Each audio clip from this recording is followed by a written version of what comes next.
umaga po. Coach, or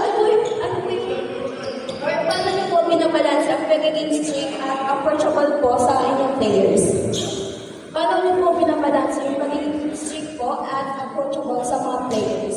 Kasi po di ba may time na kailangan maging seryoso at may mga time na kailangan ma-hype yung team niyo.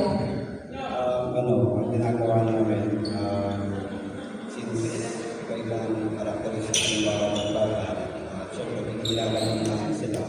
And we apply different support in different environments. Maraming salamat. Next question po. Ano po yung madalas yung sabihin sa players bago ang game? Or ano yung tamang words of wisdom?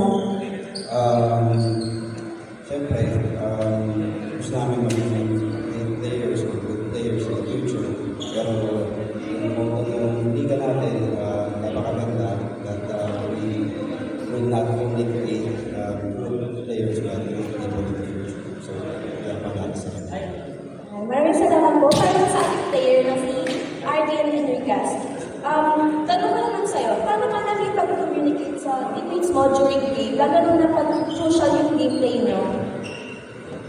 Lalapitin ko po sila and sasabihin ko lang po kung ano po yung gagawin ko, ganahin lang po. Yan.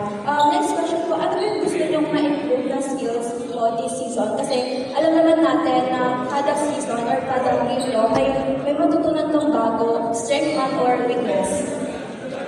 I would like to improve all my skills so that I can use that skills to follow the next that I will do. Maraming salamat and best of luck, Derby Parma. Para sa ating vloggers, makakasama kami sa sunday ilang oras para sa